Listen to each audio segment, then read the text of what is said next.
Bonjour à tous, c'est Bis61 et aujourd'hui on se retrouve sur Uncharted 2 à Montièvre. Donc ça sera une vidéo un peu spéciale comme je vous l'avais dit puisqu'on a terminé la campagne solo maintenant. Donc ça sera une vidéo dédiée uniquement aux bonus. Donc je vous en avais déjà parlé. Donc c'est les scènes bonus. Donc c'est une espèce de making of, hein, c'est pour ça que j'ai mis ça dans le titre. Donc on peut voir dans les coulisses. Donc technologie et jouabilité, histoire et art, making of des cinématiques, technologie en ligne, donc le mode multijoueur quoi. Naughty Dog, donc ça concerne en gros les membres du développement, les gens qui travaillent dans le studio de développement. Maîtriser le sel bien évidemment, là ça va parler de l'architecture de la PS3.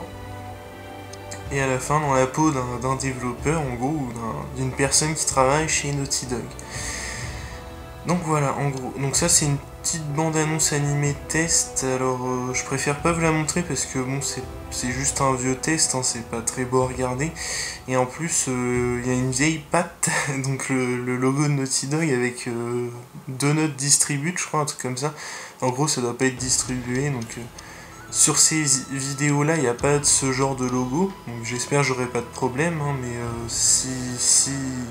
comment ça s'appelle ? Je veux dire, s'il y a des problèmes de droit d'auteur et tout, je la retirerai, ça y a pas de souci. Donc c'est pour ça que je préfère éviter d'avoir des problèmes justement en enlevant la bande-annonce animée test. Donc voilà, donc je mets aussi en annotation donc la playlist du walkthrough entièrement, si vous avez loupé des épisodes. Vous avez aussi la playlist des lives. Donc pour l'instant les lives ça concerne que Uncharted 2, mais si vous voulez, une fois que j'aurai fait les 3 modes coopération, donc le dernier que j'ai pas encore fait mais qui viendra prochainement, pour l'instant c'est mis dans la partie live, mais ensuite ça restera quand même dans la partie live parce que c'est quand même joué en live, mais ça se mettra ensuite dans le walkthrough, comme ça tout sera mis dans un seul bloc, tout ce qui concerne Uncharted 2. Comme ça, vous pourrez regarder toutes les vidéos là-dessus. Je vous mettrai aussi un lien dans la notation, donc ça sera marqué déjà au moment où je vous parle. La présentation du mode multijoueur, donc j'ai pas encore fait au moment où je fais cette vidéo, mais que vous inquiétez pas, elle va pas tarder à sortir. Donc je vous montrerai globalement, j'essaierai de montrer le plus de choses possible, mais ça sera quand même très limité, parce qu'il y a des maps en plus avec les DLC et tout. Donc j'essaierai vraiment de vous montrer la globalité du mode multijoueur. Voilà. Donc je vous souhaite un bon visionnage et je vous dis à la prochaine.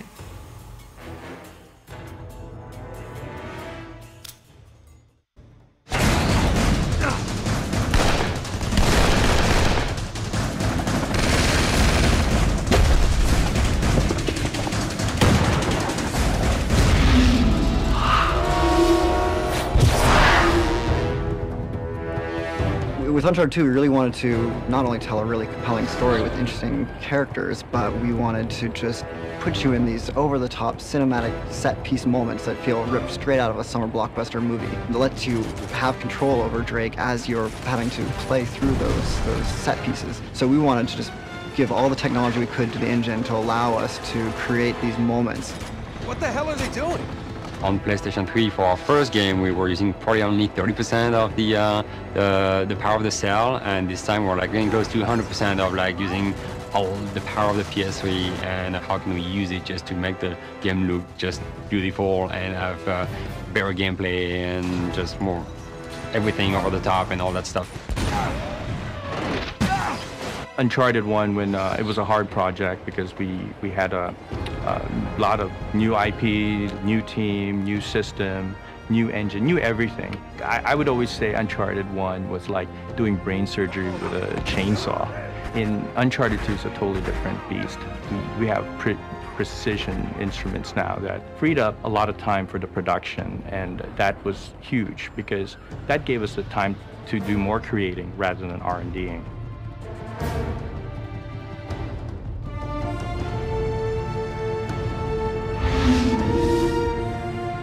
In Uncharted 2, we integrated use of the Havoc physics engine, as opposed to a proprietary physics engine we wrote for last game. We were able to do a lot more things we couldn't do last game. We can have light fixtures hanging up the ceiling that are dynamically reacting to events that are going on around you. We have destructible cover all over the place. What we want to do is blur the line between the pre-computed physics stuff that we pre-process in our 3D software and the stuff that's happening live in the game is dynamically reacting to explosions and gunfire. And our goal is to have those two things coexisting without ever betraying what's going on behind the scenes. The biggest thing I think that we want to do from Uncharted 1 to Uncharted 2 was really to just push the characters to just another level of believability. We decided to just add a lot more polygons into the model and really redo the entire face rig to kind of get those secondary motions of the face, like the subtle details of like the muscles moving good. And we use like so much of the power of the PS3. I mean, we're literally creating characters that are just like film. It's pretty amazing. He can't know about us.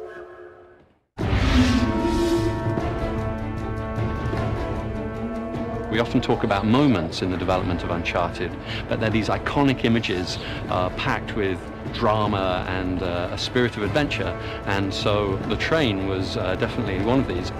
We wanted a technology that will let us place Drake on objects, be able to move those objects, break them apart, and still keep the player's gameplay intact the whole time, and we're calling them active cinematic experiences. You're fully in control of Drake while something big is happening. Like staging a battle on the roof and inside of and on the sides of a train that's speeding through the Himalayan countryside. That represented really major hills for us to climb in terms of technology and then how we would develop the gameplay scenarios inside of those spaces and using those technologies. But they're so instrumental, they're so fundamental to the game that Uncharted 2 has become that we're very glad that we chose to do those things. Oh, crap!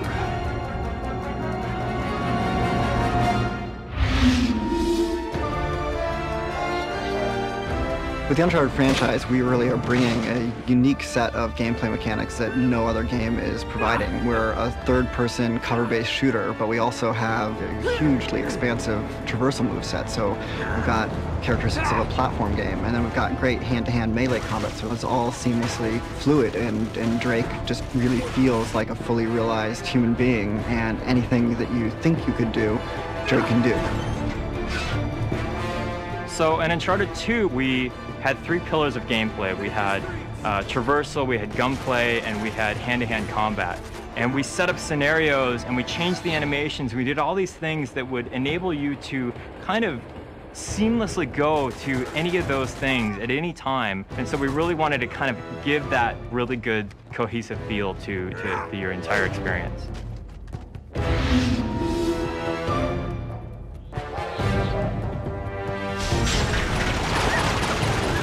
We could not have made Uncharted 2 without having made Uncharted 1. We had such a foundation, such a great base to start from that we built everything on top of.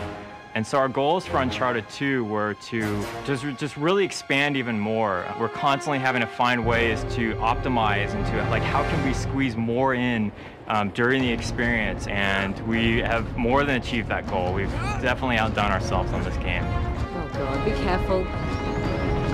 Holy shit! We're going to pack more explosions, more big budget, Hollywood blockbuster explosions, buildings collapsing. You know, we want to maximize people's time. You know, if they're going to spend 12 to 15 hours in our game running through it, we're going to make sure that every minute of that, there's something unexpected getting thrown at them, there's something falling down around them, and they're caught up in the middle of it. The optimizations and enhancements that they've done to this engine from Uncharted 1 to Uncharted 2 are mind-boggling, and we're using the PlayStation 3 hardware in a way that I'm not sure that anybody else really is, to have that visual experience be so right and so seamless that you get the effect of people not wanting to put the controller down.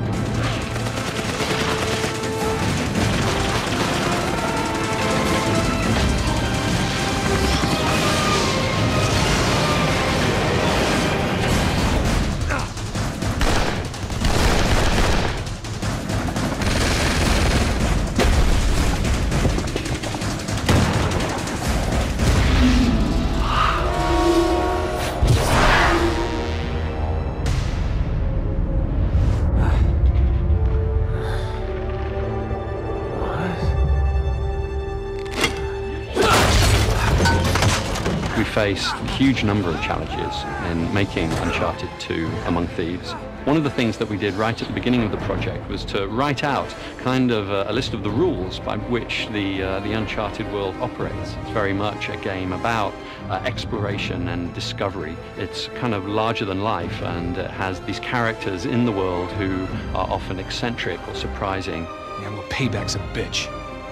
We have challenges on all fronts.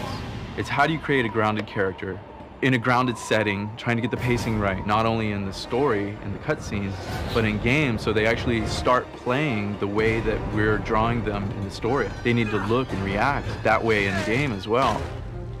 When we set out to do the sequel, we just wanted to even do better at capturing that active cinematic experience, which is really, for us, capturing the charm and action and adventure and spirit of classic, action adventure that we all love, and making it interactive, so that anything we could do to make that experience in the player's hands, we wanted to improve from the first game to the second. And I think that's why we get the effect of people not wanting to put the controller down. They want to see what's going to happen next, and they're emotionally invested in what the characters are doing.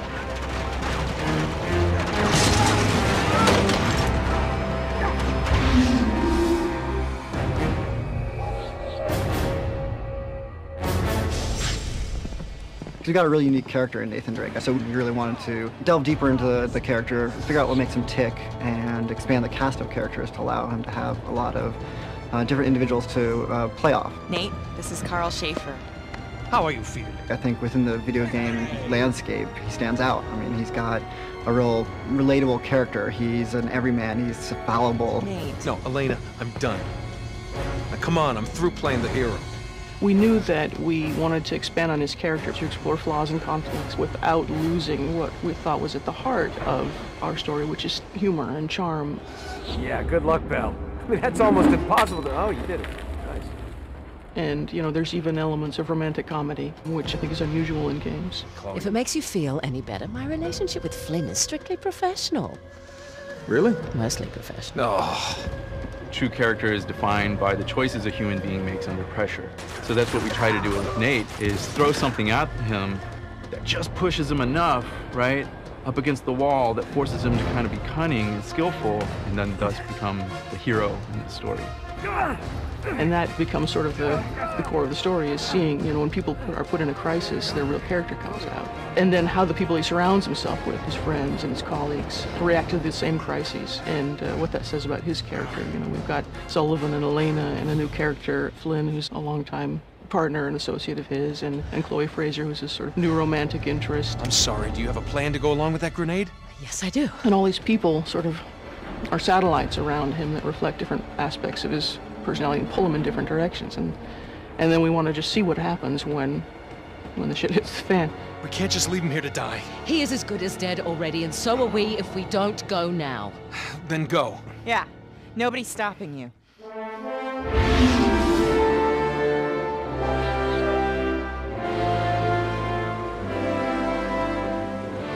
Uncharted has always been grounded into reality, and we try to thread the fiction and reality. We try to push it as much as possible to the fantasy, but it's still believable. We've always wanted this very lush and colorful world. We want just vibrancy in all of our textures, detail. It's just all about detail, detail, detail. Some of us actually been to the Gompas in Nepal and Tibet, and we look at the location and the culture and how rich the architecture is, and just how they've developed their culture and the colors and the design. And sometimes reality is better than almost anything you can create. The big picture and the details. You can't have one without the other. So we'll do a variety of different types of concept art. We'll start off with sort of the big production paintings that give you the breadth and scope of what the level's supposed to look like. And they'll do tons and tons and tons of pages of, what do the pipes look like? What does this look like?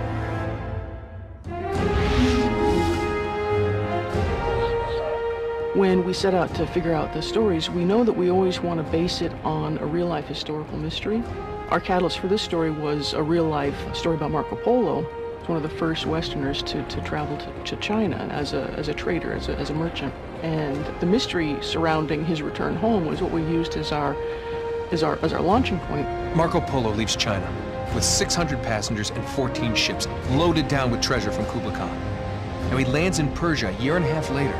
with only one ship left and only 18 passengers. So somewhere out there are 13 ships loaded with the Emperor's treasure waiting to be found. Yeah, and that is what your client is after. And because we base a lot of our historical backstory on facts, you feel a lot more grounded. The Chinamani stone gave us a nice artifact, something meaty with a real historical context for Drake to pursue.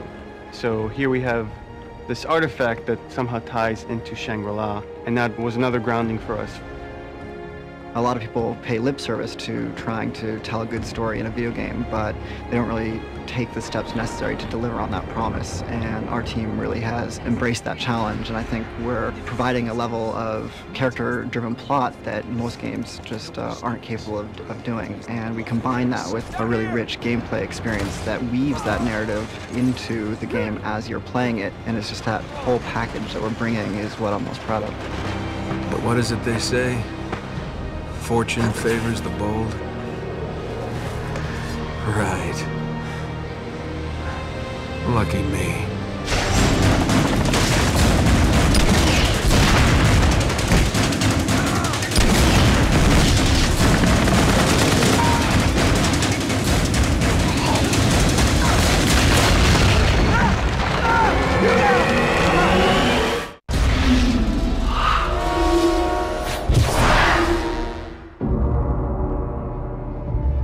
Find the remains of my expedition and you will have your proof.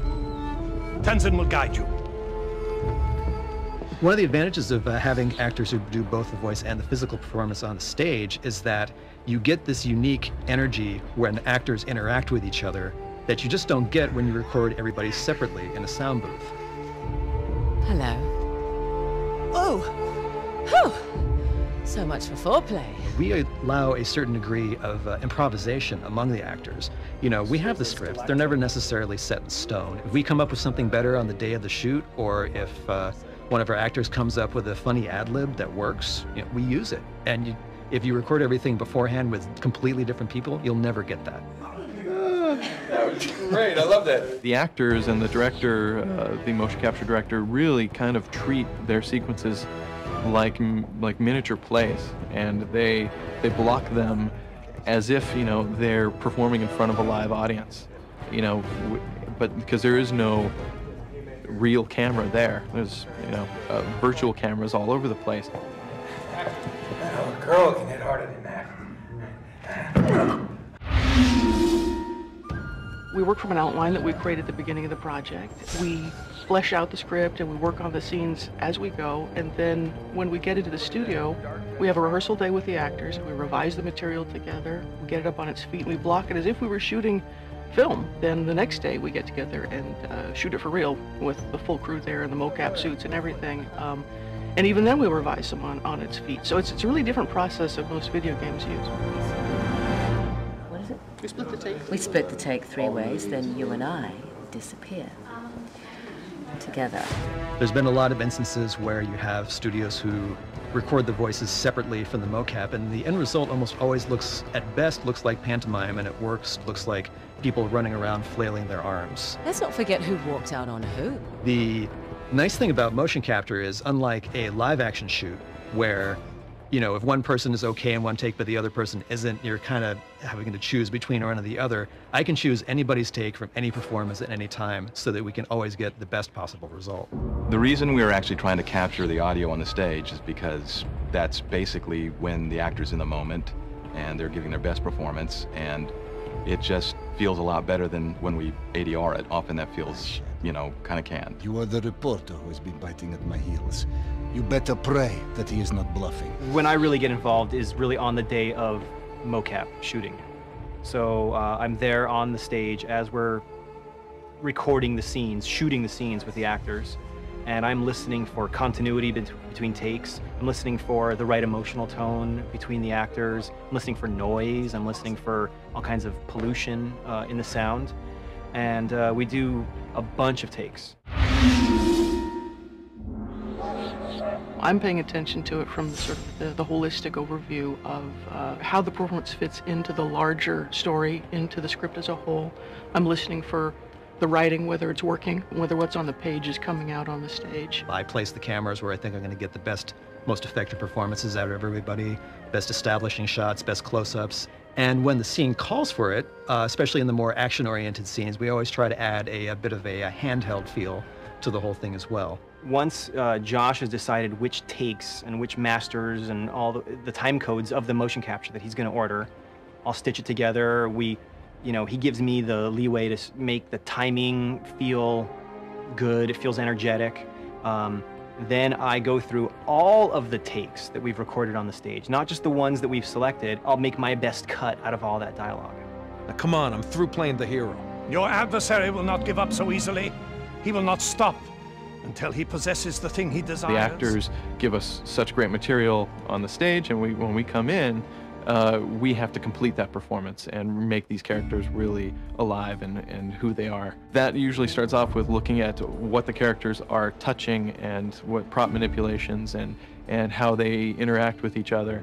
And then it goes all the way up to all the fine details of, how their fingers and hands are held and what their faces, the expressions and tone and emotion of their face. It's not just the lip sync, it's the whole performance. It's what they're doing when they're not speaking as well. So when we get that performance into our computers and we can look at it from any direction, it's at that point we need to set up our camera rigs. We need to decide where our shots are going to be from, what's going to be a close-up, what's going to be a wide or medium shot, what's going to have a wide angle or a long lens, so we get to start that once the performance is already in.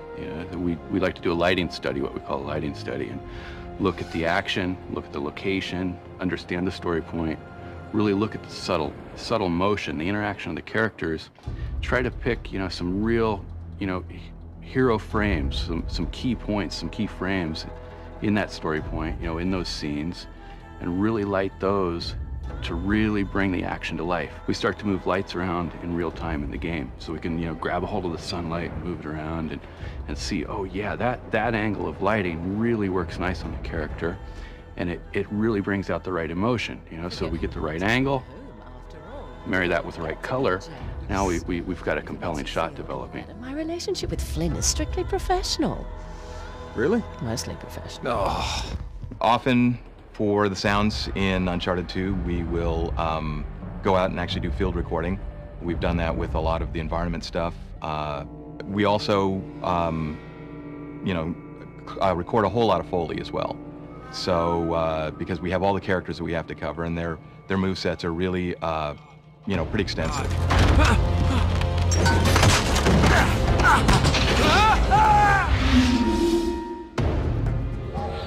Well, since our goal is to make sure that this sort of cinematic experience that we're providing, both interactively and in terms of the pre-rendered cutscenes, is as seamless as possible, we wanted to make sure everything happened within the same rendering engine, which is our game rendering engine. It's awesome. I mean, it's amazing because you can play the game, segue right into the cinematic, use the game engine to light these cinematics, bring them to life, and just make it really, really immersive. Using the game engine, just one goes into the other and out, and so continuity is just there.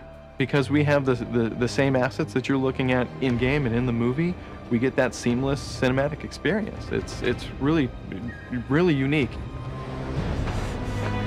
I suppose I should have quit while I was ahead. It's not just about the visceral thrill of what you're doing, it's about the emotional and the visceral thrill, and that's where having it be a character-driven story is so important. And it's great fun for the player to experience, and I look forward to it. It's a lot of fun.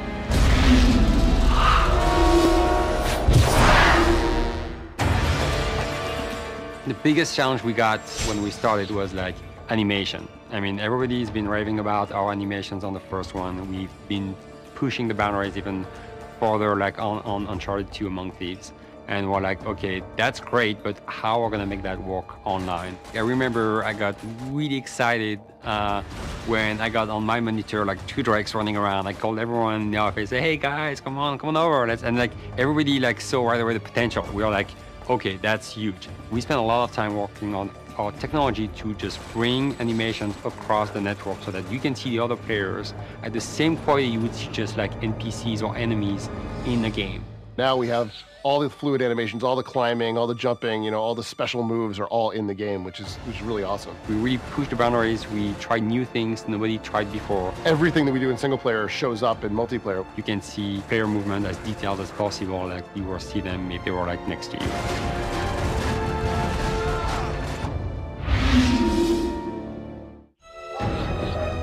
So when we start to work online, we also want to make sure the experience for the player would be just as simple as it is when you play single player. So you hit start, you start the game, you play. I can very quickly jump online, hit our matchmaking system. There's no waiting around, there's no nothing. I'm pushing a button, I'm in the game. I'm finding people of like skill, so it's, you know, bouncing me up and down and putting me into the right level, so I know that every game I play is going to be fun. You know, I'm going to be constantly challenged, but it's not going to be too hard. Also, something that's very important is be able to play with your friends, and that's why we create our party system. If I have a bunch of friends online, I can very easily invite them to join my party. I can see them in their party, jump in with them with one button press. So that if you go and make a custom game, they're going to play that custom game with you. If you go in matchmaking, they're going to come and be in your team and follow you in your matchmaking. So that's key, because a lot of people want to play with their friends too. It's super important, like, to be able just to chat with your friends and make fun of them sometimes if they die and stuff like that. We made it like really extremely easy. So I'm sure people are gonna use that feature a lot. In the cinema mode, we record the games that you've played, so you can go back and watch games that you've played before and see, you know, what exactly you did. The last game you played. We save your games when you play them. You can replay them. Just fast forward, pause the game, stop, freeze everything, move the camera around, and just look at what's going on, where everybody is. And you can take screenshots, and so that you can then show off to your friends. And also, you can use it to see how other players are playing. So, like, if a guy was really good in the other team or in your team, you can just replay the file and just follow him and see how he did it. What was his tactic, just to be so good? What is he doing? Because everybody has a unique technique. Even if you're playing by yourself, you're gonna call your wife over, your kids, your friends in the house, and say, look at this awesome thing that happened, and sort of gets more people involved. You know, you can go through and sort of give yourself a best of reel, which is really, really neat. The great thing about the PlayStation 3 that I love is the fact that there's a hard drive, and that's on every single machine, and that's like priceless for us. So cinema mode was very easy, because we can save your cinema files to your hard drive very easily. And also we're having some technology using the cloud where we can save the files, your cinema files, to the cloud, so that when you want to share it with your friends will be able just to get it from the cloud and download it to their own PS3, to their hard drive. Ultimately, statistics are sort of the rawest form the game takes. So as a designer and as a player, it's important that we're able to see those things so we know where the game is unbalanced. I would never be able to make the game fair if I couldn't tell what the statistics were for any given map in any given mode. We have to be creative, because PSN is free, and I love that. It's the fact people can just play online games for free at any time, and that's huge. And it's good because it forced us just to find new ways to store that data, and that's why we started to work on the cloud technology. Things that I thought were cool maybe didn't work. Maybe there was too many deaths there. Maybe maybe nobody ever went there. Those kind of things were very, very easy for me to see because we did track so many statistics all the way along. The stats are the biggest thing for the players. They want to know how they're doing. We have competitions going on, and they want to be able just to go on the website and just look at the results of the game and take the result of the game and be able just to define who's winning the tournament. One of the best features of Uncharted 2 is the ability for us to live update the game, which means we don't have to patch. It's completely transparent to the player. Every time you start the game, you go on multiplayer, here at the bottom, you're gonna connect to our servers, and you're gonna sync the latest data. And it's completely transparent, it takes no time, so that if we see there's a big advantage point on the map that we need to fix, we can do that. We can do that without people knowing about it, and it's good because it makes the experience better for everyone. The game has to be fair, and that's very important. If we want to update models in the game, it's very, very easy for us to do that. If we want to update game modes, or even just tweaking numbers having to do with the explosive damage, let's say, or the damage of the guns, if we find that something's overpowered or in the wrong place even, we can update all those things. We want to be able just to keep pushing new things to the players even after we ship. And that was a big part of our technology too. And we're using the cloud for that too, where we store all our files just that you need to update on the cloud. And again, it's all free and it's all good.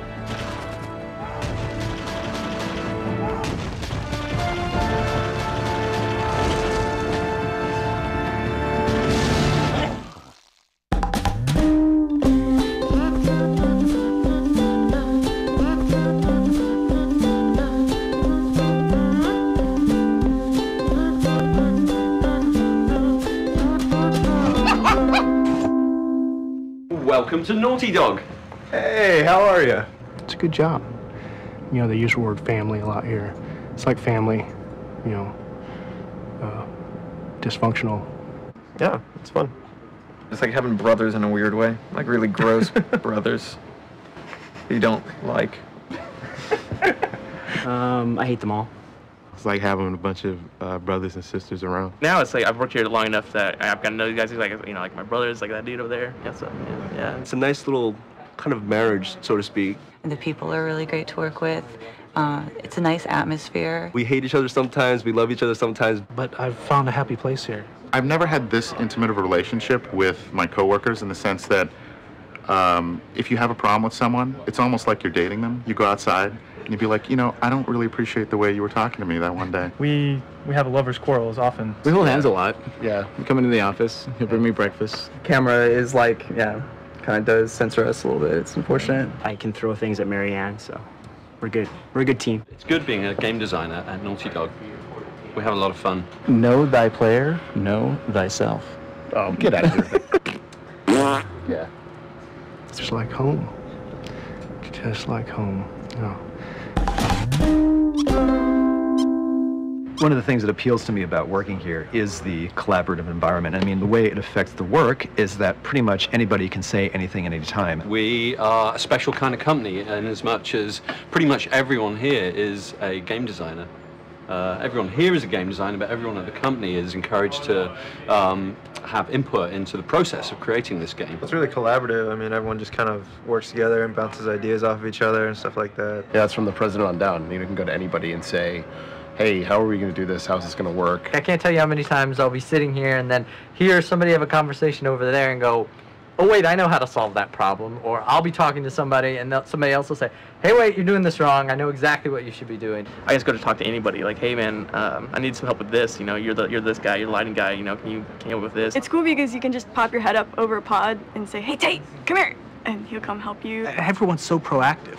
Everyone's constantly coming over to you and asking questions and suggesting things, and you're going over to them. Because of the communication, not only does it make us all like work together better, but it solves so many issues that if we were in separate offices or separate pods, we'd never know what the other person was working on or what they're doing. If something sucks about your level, guarantee you will have a dozen people in your face that day saying, so do you have a plan to make this awesome? You're gonna have like 6 people on you in an hour telling you why this sucks and why you have to change it. And it won't be just programmers or designers, it'll be artists, it'll be testers, it'll be like everybody. So that's one of the reasons we end up with better games. There's no such thing as you know, straight, just really dark criticism. It's just people trying to help you build upon what your initial idea is. We'll just iterate on it, change it around, and make it fun to play. You know, I mean, that's what we're doing here. We're trying to make games that are fun to play. You're constantly running around talking to some awesome animator, some amazing visual effects artist, you know, and then coming back to your desk and working in the tools and like putting it together yourself with your own hands, you know, and that's just amazingly satisfying. It's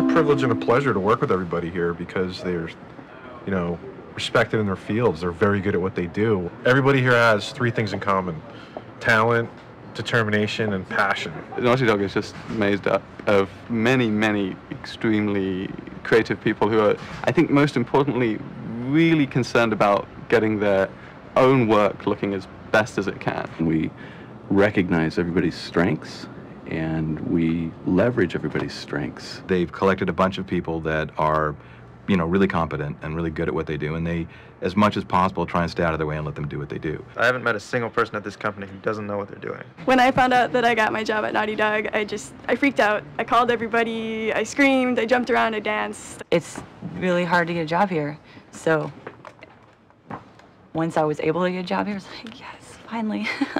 There's a lot of egos too, just like any place, and there's a lot of talented people, and so that's going to mean a lot of egos. And I think everyone has a mutual respect. Last game, our level of cinematics were here, pretty high, I think. And then I think this game, our cinematic level is going to be up here. Camera can't get that high. We have an awesome programming team who gives us the tools that allows us as artists to take our creativity as far as it can go.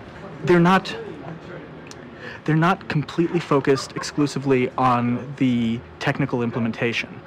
They want to know why they're doing it. They want to know how it's going to make the game better and how it's going to be awesome. To be able to do multiplayer came about from people experimenting with technologies themselves in their own time, and then it was like, oh, we can use this. Programmers know it. They're designers. They don't need that from us, which is amazing. It's incredible.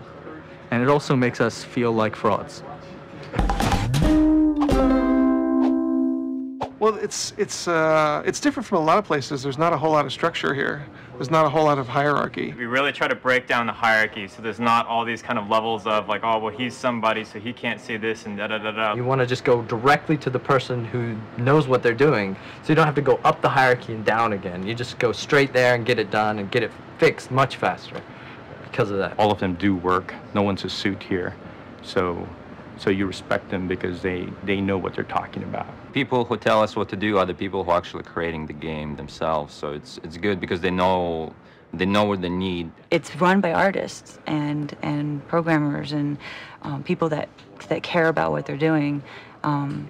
And there's not a lot of bureaucracy. There's no meetings. It's just, if you need something, you go get the designer and you say, hey, here's what I'm working on. Does this work for you? And they say yes or no, and they give you feedback and you change it, and that's it. We have no producers. That really gives me a lot of freedom. Also a lot of responsibility. I'm really in charge of, my own stuff, and when shit doesn't go right, they're on my tail about it. It's like this organic thing that sort of grows in every direction by itself, and every once in a while the hand of God comes down, slaps it back. and that's kind of how we do it here, which is cool. My favorite days are like Mondays and Tuesdays, because Mondays I've got yoga at lunch, and then Tuesdays and Thursdays we play basketball. A lot of us go to the gym, basketball. We're going to be playing basketball in 20 minutes. We get free lunch on Wednesdays, breakfast and cereal and coffee, and we're in the heart of Santa Monica. This is my naughty dog. His name is Jack, and we'll bring him in every once in a while. And then suddenly your toe was being licked, and it was a little bit, a little bit scary sometimes, because I thought Ryan was under the desk. Nice. Makes it feel like home. I mean, we have a little trumpet running around. It's like, hi, trumpet. Just can't feed her too much, and she'll get fat.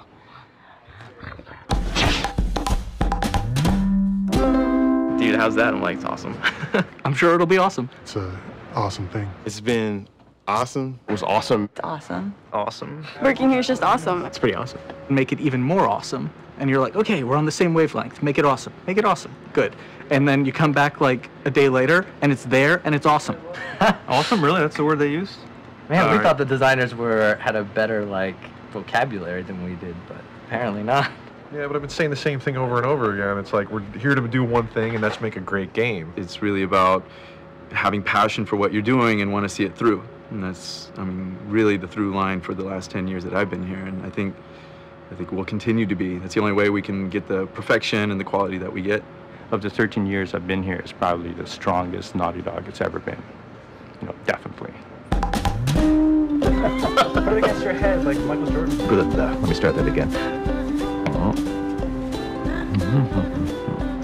Out of my craziest imagination, I can't imagine using yak crap in poo patties on your wall. The reality is I just hit the table with my head, and every pixel's a photon, and you start to feel the game and live the game. Next thing you know, you're inside the game. But Hong's not telling you that he takes amazing pictures of beautiful women in his spare time. Yeah, well, payback's a bitch. Oh, crap. I'm last year's model. Where there's golds, there's guns. What was the question? And working with him. Let me try again. cut. Late at night, we use it. It was good you just called yourself a designer. Yeah. You cut that, right? We should really do real world style. Like, do you guys bleep? Like, would you guys capture- just bleep stuff out? Would you still use the footage, but you just bleep that shit out right then?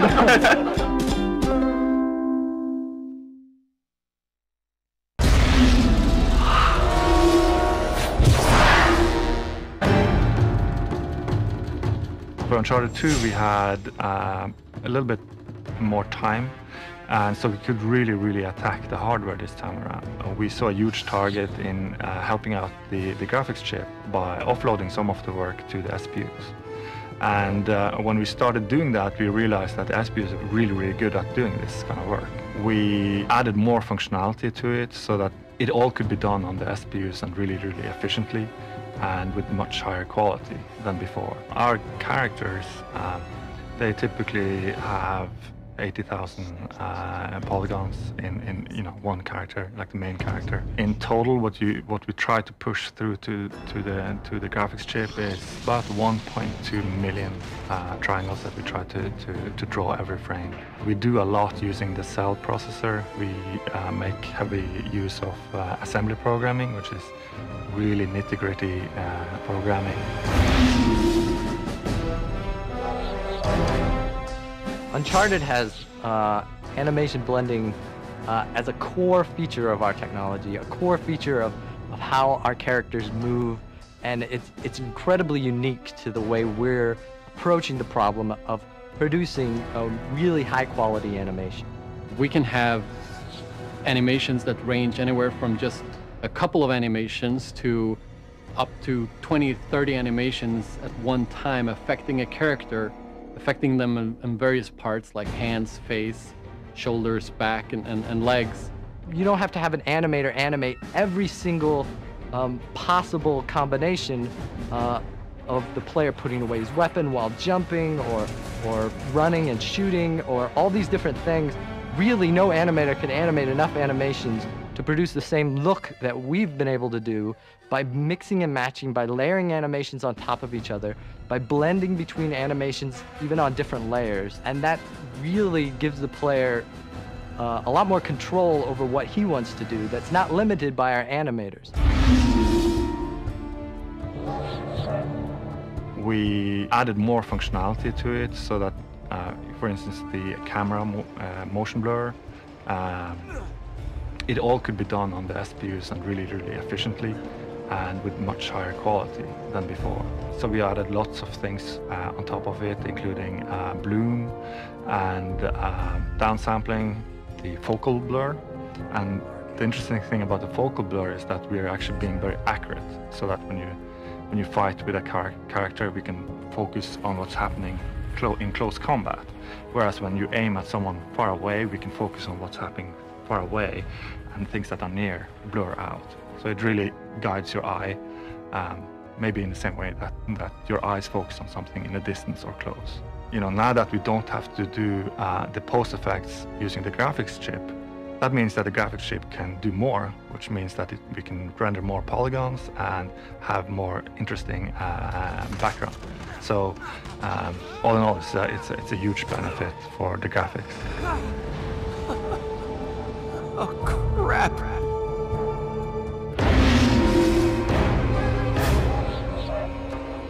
We really wanted to push the PS3, which we knew we could push even further from what we had done with the first game. And we went from 150 objects for the first game. This game, we're capable of over 500 objects in like just a couple of milliseconds. And that has allowed us to make the world come to life, to really feel real, feel like you're not in this like frozen wasteland, but really that you're in a building that's being destroyed, that you're in a war zone with everything going on around you, that things are more real than they ever have been before. And it shows, given the SPUs and just the harnessing the power of the PS3, we can now take it so much further. And Uncharted 2, we've really taken it the next step. Because our game is very much an action movie, right? So you would expect to have it looks sort of like a movie. It's still stylized, but movie-like. And so we made a filmic filter for the high dynamic range, so we could play much more with the light values. It looks much more believable, and also it sort of solves a lot of the shadowing problems that you sort of expect to see.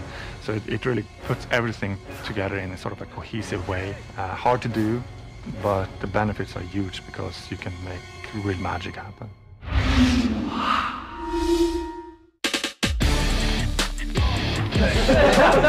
There's chocolate?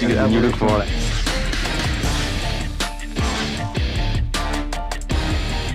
We hate management, we hate meetings, we don't like long emails. If you see something in the game that you want to fix, don't ask permission, just go in there and make it awesome. Yeah, people are asking us like, what's your secret? Yeah, what are we all about? It's always sort of a corny answer, but it's really the people. And, you know, we have really strict hiring practices. Every single discipline has a test that we give people, and we have a very thorough interview process as well.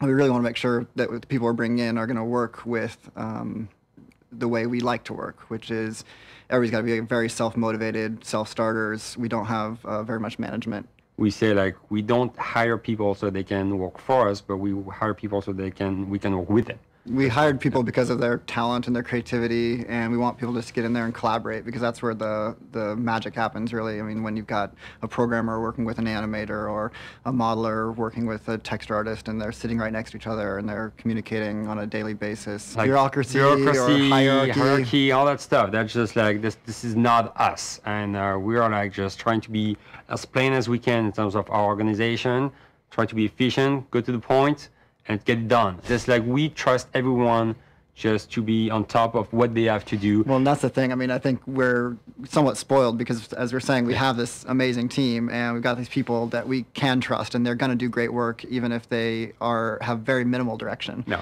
And that's the kind of people that we want to bring into Naughty Dog. I mean, in the end, that environment can kind of be chaotic, but that's sort of what we all thrive in, and it's organized chaos, and sometimes not so organized chaos. But in the end, I know we've got the team that can pull off those ideas and just make the game even better. So yeah, our team size is you know more than doubled in just the last probably 3 years, and you know we're still trying to maintain that small game company feel. We're trying to make sure that everybody feels like they've got a say in the production, and everybody's got a voice to be heard.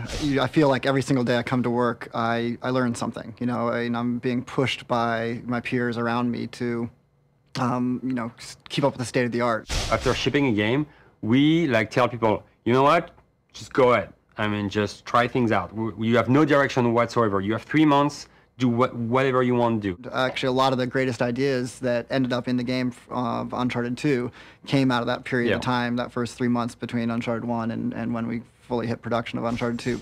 So yeah, that period of time of just being able to be creative without restriction, I think really helps the entire production process. We are very communicative with the game development community at large. We talk to other developers within Sony and even other friends in the industry, and just try to bounce ideas off them, see how they've got their studio set up. If we know great guys who are making great games, and we're gonna ask them if they want to come by at our studio, and so they can check it out. We're like really open about what we do. We're trying to share it with other developers within Sony, outside Sony. Now the teams are so big, the development process is so complicated. The challenges are so different. That just having the idea is only the first step, and you've still got 99 more steps before you're actually going to be able to implement that idea. Evan comes from design, and he's still doing design work. I come from programming. I'm still doing programming work, and so everybody from top to bottom works on the game. Actually has a task that they're producing work that's making the game better. Nobody's just managing a schedule or pushing papers. We want the decision to be in the hands of the people that are doing the work. This is our first passion, and we don't want to lose that. I think we will